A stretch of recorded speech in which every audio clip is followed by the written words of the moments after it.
to do a quick live because a lot of you have been asking me about Jonathan Oddi or Jonathan Oddi. Shout out to Tisa Tells because she's the one that discovered him, but he is the male ex worker that ultimately shot up the Trump Hotel. And once they got him in interrogation, he revealed a lot. The fact that he was Diddy and Cassie's ex-slave, and he knew the inner workings of Diddy's operation. Um, he revealed that they transported the DRUGSs in the Ciroc bottles, and they used the private jets and the yachts to transport or traffic, whether it be people, DRUGSs and GUNSs, right? So I got some updates for you guys. So I wanted to jump on here real quick. I'm gonna give YouTube a chance to send out some notifications. This is not gonna be a long live. But shout out to BJ Investigates. I love her channel. She actually attended a court date yesterday for Jonathan Oddi. So once Tisa Tell had discovered Jonathan Oddi, I came on my channel with my Knotty crew and we're like, where's Jonathan Oddi or whatever? And then we found like the records, and all you see is these numerous court dates, right? It just keeps getting deferred, or whatever. And they just kept moving it, right? But he never stood trial for the crimes that he committed. So we came to the conclusion that he had to be in protective custody. You heard it from here first. I don't care what nobody says. You heard it from the Naughty Love movement first. We found him. All right. So BJ Investigation actually attended the court hearing virtually, and some strange things went down. So I'm going to just give YouTube a chance to send out some notification. We're going to dive right in.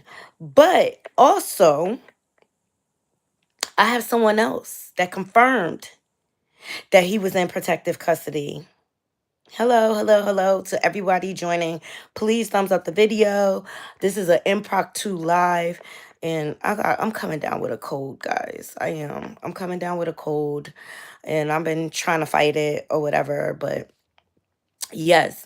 So I believe that Jonathan Oddi is a surprise witness for the Southern District of New York. And when it comes out, y'all better give me my credit. Y'all better give me my credit. Hello, everybody joining. Yes, please thumbs up this video as y'all loading up in the room. If you want to troll my chat, at least thumbs up the video, okay? So I believe that Jonathan Oddi is the star witness in this whole case, and the diddler is going down. The diddler is going down.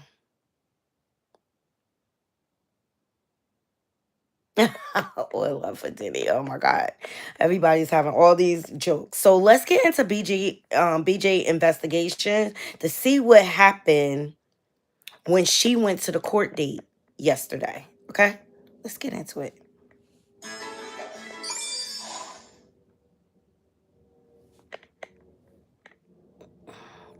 Yes, Diddy is innocent until he's proven guilty. Okay, so, y'all, all right. Remember this guy, Jonathan Oddi? Yeah, he claims to have been Diddy's slave, and also. See, it was years ago. This man, he ran into the Trump hotel somewhere out down there in Florida. The man ran into one of these Trump establishments and he had a pew pew and things ensued. And the state did charge him, okay? So he's been going to court for years and years. His police interrogation went viral several times a few times over the past few years, because first it went viral before the Diddy allegations and before all the Diddy stuff came out. So at that time, people were like, oh my gosh, this man is crazy. And then there was maybe a select few people that were like, no, he's not crazy. I've heard that before, or I've seen it, or y'all just don't know. Katie and Ross and Kevin, they all get. I don't know why the court case it's weird, y'all, because I've been kind of ignoring it. But I just went over this more. It's not weird. He's in protective custody. They're protecting him because if he would have got out, because before this, he said Diddy transmitted the herp. And that's just a short version of things to him. He sued him and won for millions of dollars. And he told the interrogators, like, look, just check my bank account. You know, I went from basically having nothing to buying houses and things like that. But from there, what happened, just like he did with Natanya Rubin, when she won her lawsuit against him, he started to harass Oddi, right? Which led him, because he was being followed, all types of things, which led him to shooting up the Trump Hotel or whatever, because I believe he wanted protection, okay? So I'm going to fast forward this a little bit on her.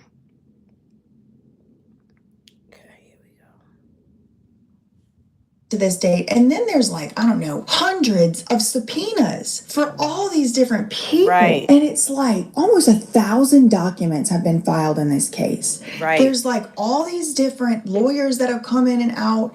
So finally today, I'm like, all right, fine. I'm going to the Zoom court meeting. So I log in and, you know, you have to put your name and all that, which I think is unconstitutional, but whatever. So I'm in there and this judge, she's flying. The hearing today, it was scheduled on the docket as plea. It said plea hearing. And this was unusual because up until only about like this month, they've been saying plea. But before that, it was saying other stuff like trial hearing or status hearing or whatever. So I was like, what's he gonna plea? So I log into the Zoom. The judge, she's flying. It stressed me out. It made me nervous. And everybody in there seems to be keeping pace with her. So I'm just, you know, writing my notes. Now, it did have a don't record, no recording rule. And I did follow that. So I was not recording on, you know, the video and stuff. Well, for that reason, I'll have to go by my notes. It was given like Britney Spears court hearing, because when we would go there, they would take our phones and put them in these like signal-proof Faraday bags or whatever, Faraday, I don't know how you say it, and then they would lock it.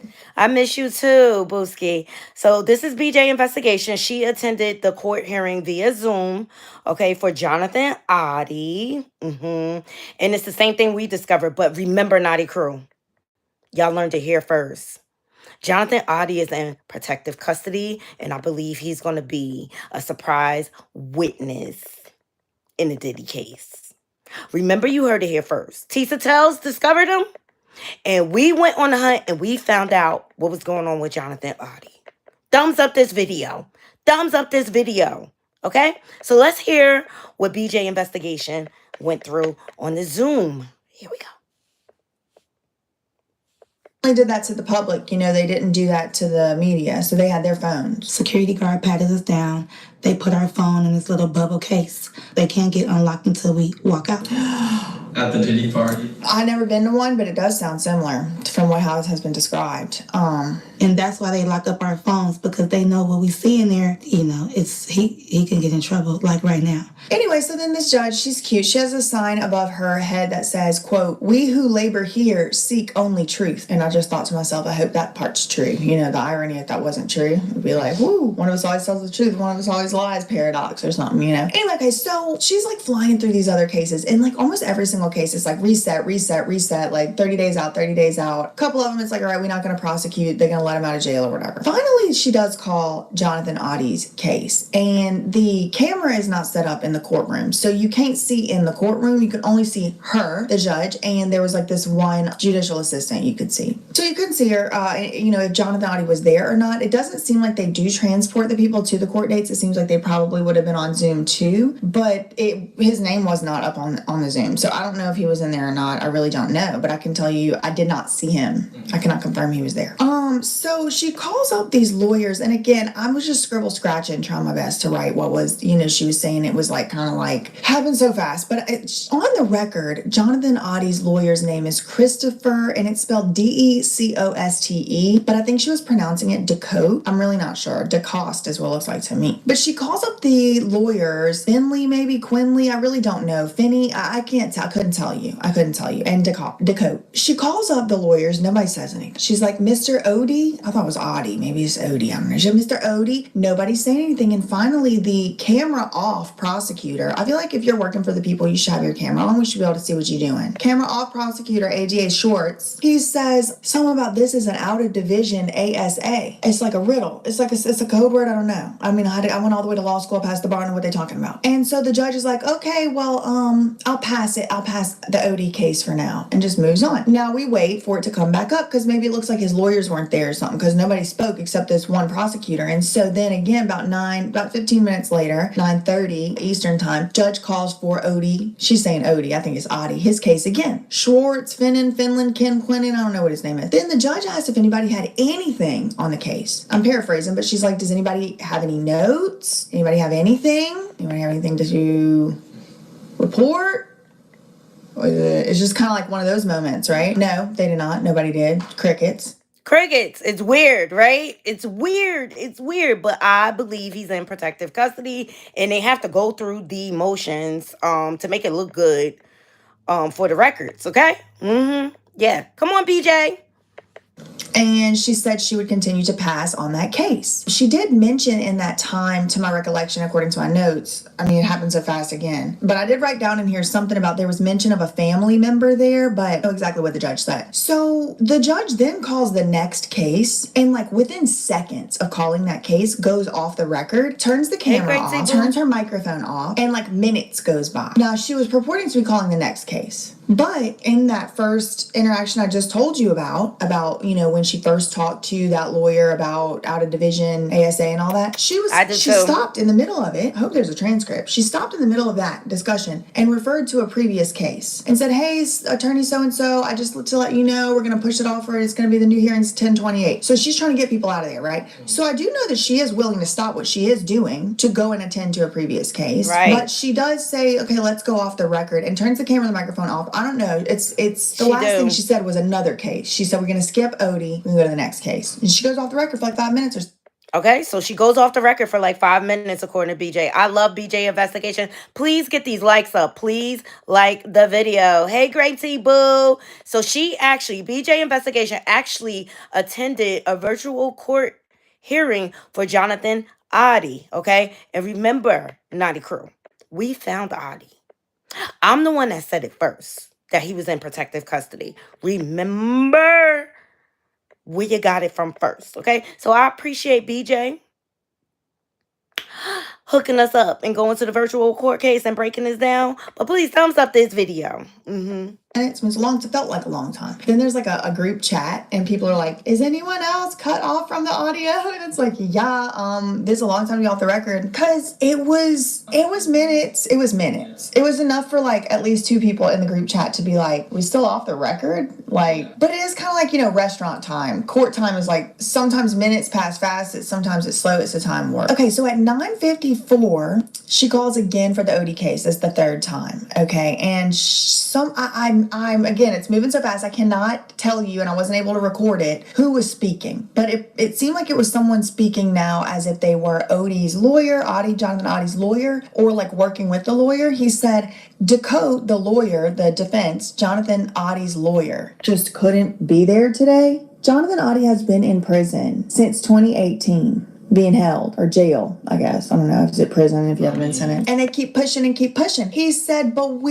I'm paraphrasing here based on my notes, but he's like, I'm assuming this is a lawyer who works with Jonathan Oddi's lawyer. He said he had permission to speak off the record sidebar, go proffer sidebar with the judge or something. Again, whispering in the sides of the courtroom is supposed to be a public hearing. The prosecutors represent the people. They represent us. So why is it we getting left out? I'm just so curious. But he had permission from the lawyer who couldn't bother to be there today because he couldn't be there today for some reason. He had permission to talk to the judge secret, you know, to the side out of earshot of the public, the people who the case is being brought on the behalf of. So then this guy goes, he's like, I'm going to be asking for, you know, a 30-day extension basically. And he's like, I don't know if he'll be ready to plea in 30 days, but he just went ahead and still asked for 30 days more. And I'm just starting to wonder, why? Hey, Corey. Why are we talking about a plea? And then I started to look for the documents. I can't find them. It looks like you have to public records request each specific document unless there's another way to get them. So he does. The guy, this person who's, I'm assuming a lawyer, he goes talk off the record sidebar with the judge. She turns the camera off and the mic off again. Minutes goes by. That was at 9:54. She turned it off. And at 9:57, she was still off the record. By 9:58, she's back and she called the next case. So she didn't announce anything. She didn't say, all right, Jonathan Oddi is rescheduled to November 11th, or,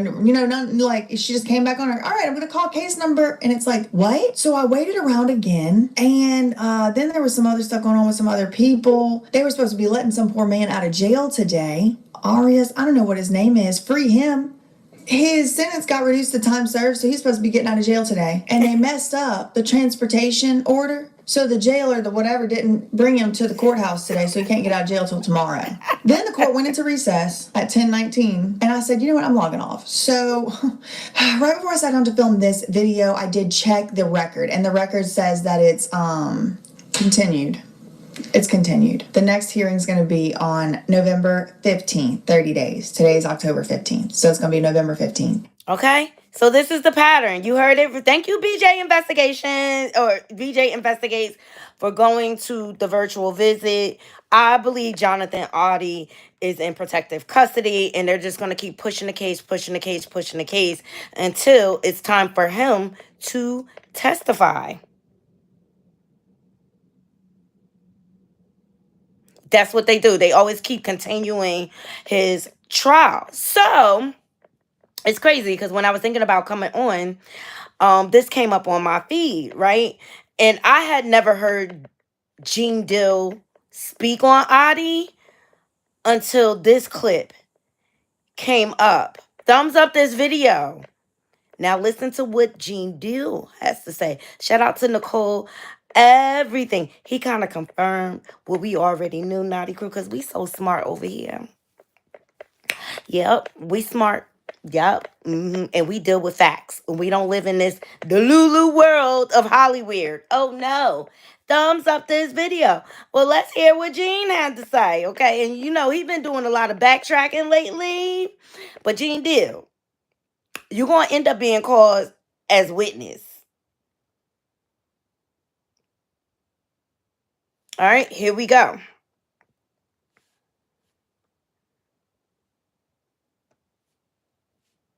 Khaled and Rick Ross were all gay. He also came out and said he had pictures and everything. Hey man, this Diddy, he's bringing 100 mil. He's bringing 100 mil of lawyers to the table, man. He's not gonna play with his freedom. One witness to prove sex trafficking. You have to have one witness.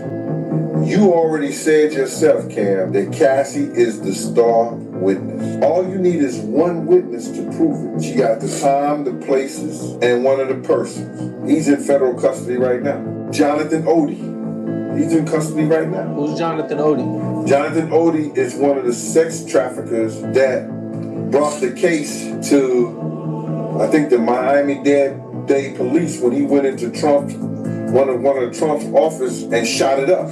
Okay, I know who you're talking about. That guy came out years ago claiming that Diddy, Khaled, and Rick Ross were all gay. He also came out and said he had pictures and everything. He also said that Diddy and them was they was putting cocaine, liquid cocaine in bottles and shipping it around the country. He also said that he was a sex slave for Diddy and them. He also had $36 in his bank account, and within 2 weeks, somebody had put like $4 million in there. He was buying property and everything. Okay, so even Gene Dill know about him being in protective custody. When it all falls down. Y'all let me know what y'all think, Knotty Crew. So I'm about to jump off here because this is going to be a short live. Because I need to go make me some ginger tea so I can fight this cold. And pump myself up with some vitamin C. But y'all let me know what y'all think. Do y'all think Jonathan Oddi is the star witness in the Diddy case? Do you feel like he's in protective custody? I know he is. I know it in my heart of hearts. And we'll see as we get closer to the trial how how that log changes for him. Juvie Bucket say yes, yes, and yes. They all gave for the boule, girl. They all gave for the boule. So before Cassie, Jonathan Oddi blew the lid off of Diddy's organization. And they said they've been investigating him for a long time. But they all gave for the boule, y'all. Thumbs up this video. There is your update on Jonathan Oddi. And you see the judge is moving very secretive. So, they trying to cover up something. And I appreciate BJ Investigations going to the court hearing. Yeah, since 2013 or 2015, they've been investigating Diddy. They've been investigating Diddy. And this last lawsuit that this dropped that we reviewed earlier, the woman that he raped and used remote and they gang raped her and everything. And she said that he said he deleted Tupac. So, I mean, that's going to corroborate a whole nother red rum charge. It's going to be more charges. I was just watching AT2. Shout out to AT2. And I'm kind of with him. Like, Busby, I think he's in it for the money. And I don't believe he has 120 victims. I really don't believe it. And Diddy's lawyers are pushing back, saying that they want them to reveal their identities.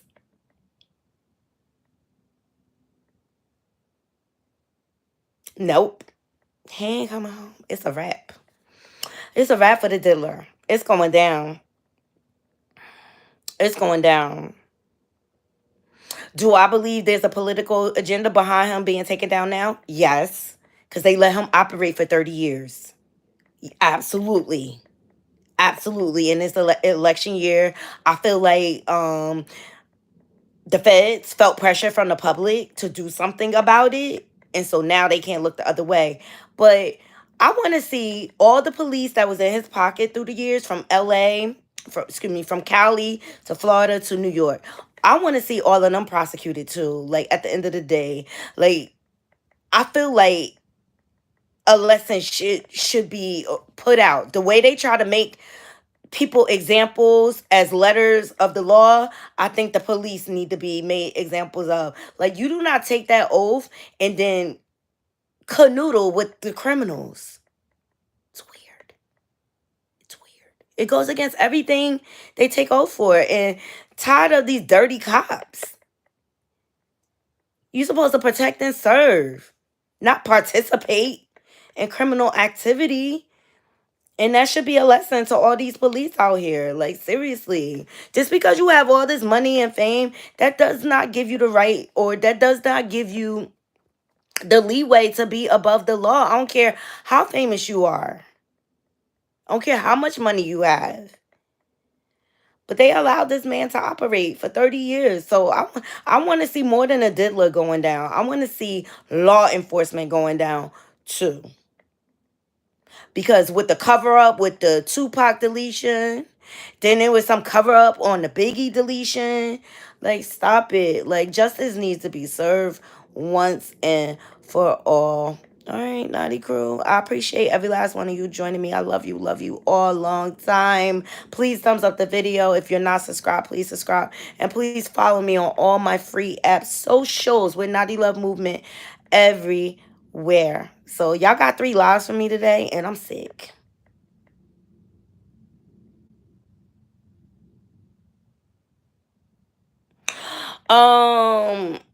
King Combs, Christian, he partying his life away. He in the club like every other day, child. The girls, I don't know what's going on with them. I feel like the girls are innocent in all of this. And I feel like Quincy, because he hasn't been caught up or named in any lawsuits. I think Quincy is trying to protect his sisters. and things like that. And he's just trying to play that big brother role. But I think Quincy know a lot more than we think. I think like the whole narrative between Albie Shore and him and stuff like that. Like he was recently on Angela Yee's show, I believe, saying like, "Oh, I'm grown and this and that." I think it's him playing a role. You know, he's an actor.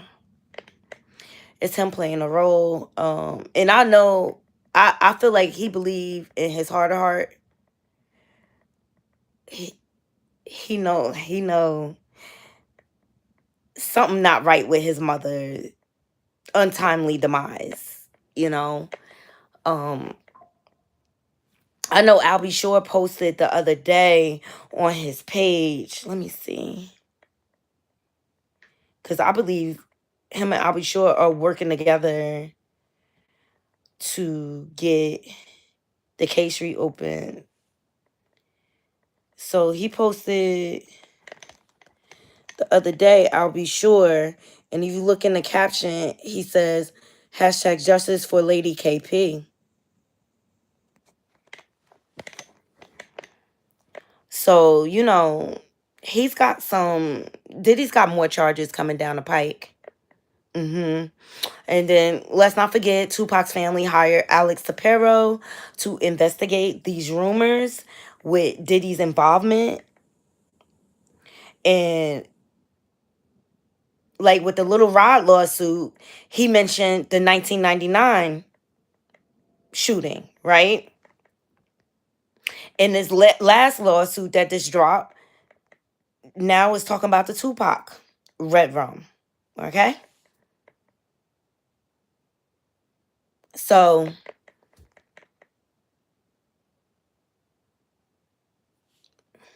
what's this? Yeah. He put out a whole thing on his page. I'll be sure. Look, let's watch this and then we'll close the show. Here we go. He put out a whole thing. I didn't realize it was this deep. Here we go. He is speaking out loud. I'd like to know. This is him walking around the city.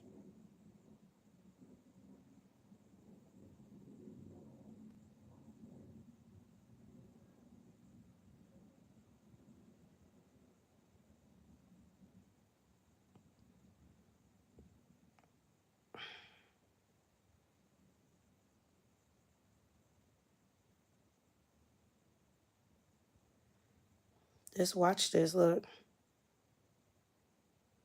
Look, I'll be sure calls for investigation of Kim Porter's book. I mentioned Diddy Combs. You know, he's preparing his documentary too. I'll be sure heightened security amidst calls for investigation. Look at this.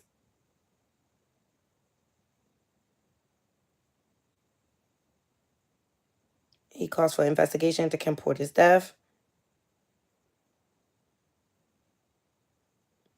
It's going down, guys. So between Tupac, Biggie, and Kim Porter, okay, and then he's working with 50 Cent on the doc. Oh, yo, that's gonna be epic. The documentary on 50 Cent on Netflix. Child, I wish 50 Cent start giving us the date when it's gonna roll out. I can't wait.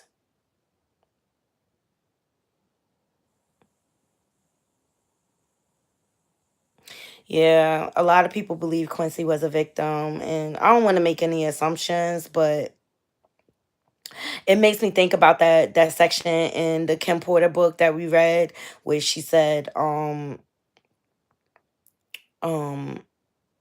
is he after my son?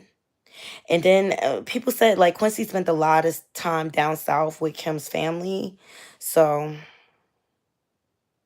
yeah, if I'll be sure with 50 Cent, it's going down. And then I was just thinking like 50 he's a genius. He been plotting his demise for the past like 25 years, I think. And just the fact that he recreated the whole BMF situation and things like that. And this last season was when they was down in Atlanta. You know, that's when Diddy was going down to Atlanta and stuff like that. And he was supposed to be starting the Bad Boy South. Remember we talked about Young Chopper or whatever, and he told his account the other day and it all fell through. And then that's when his former best friend and head of security, Wolf, was deleted.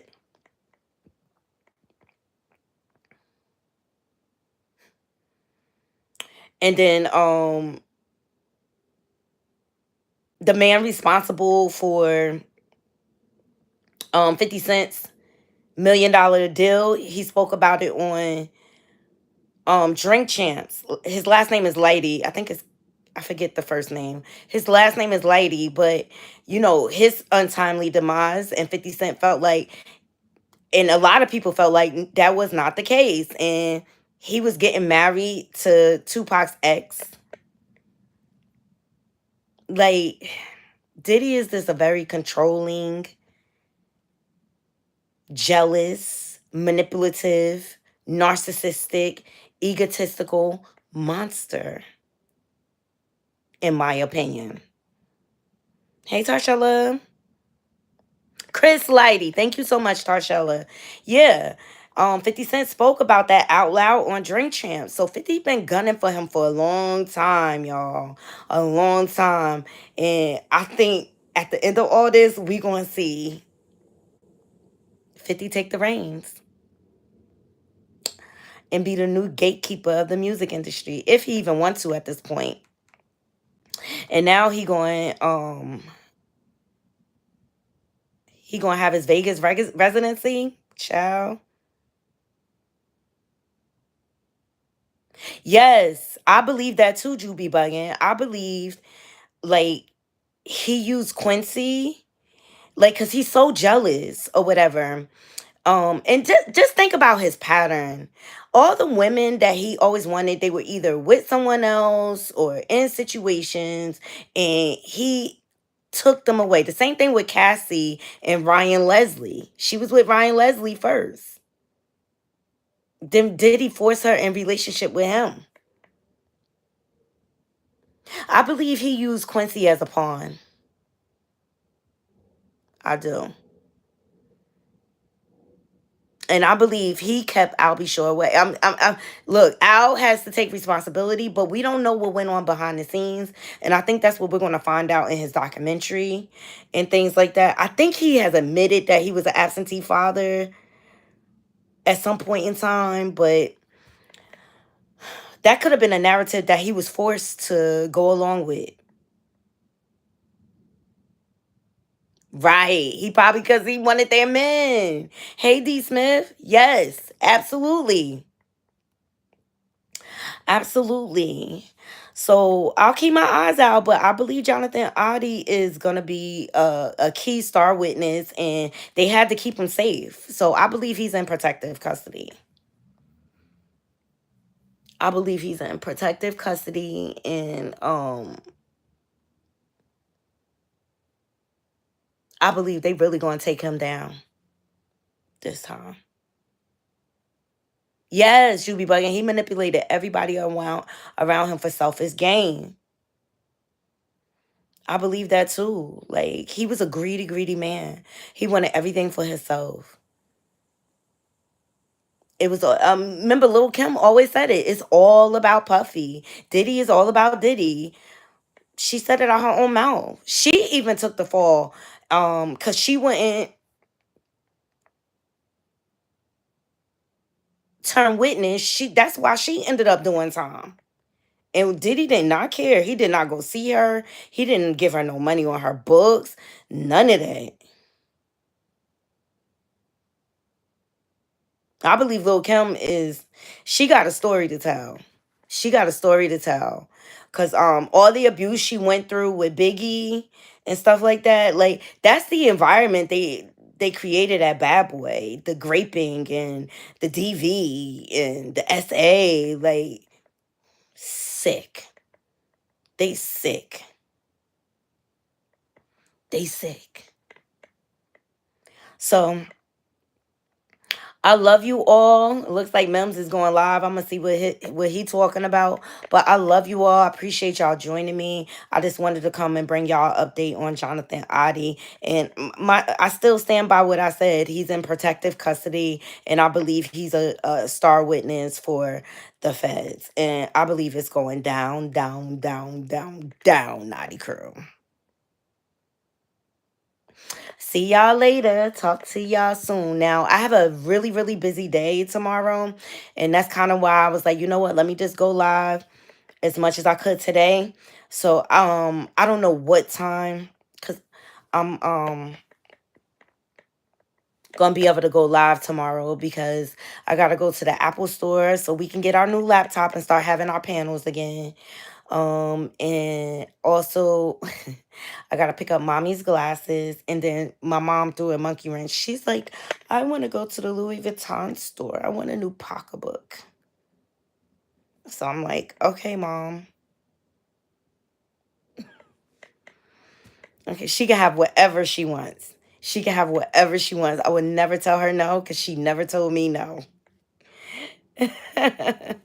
I love her to death. I love my mommy to death, child. Okay. So maybe what I'll do is I'll vlog our shopping experience for y'all. But I love you all. Y'all all have a beautiful, beautiful evening. We got one less predator to worry about, Naughty Crew, right now. For now. For now. For now. Love you all. Have a good evening.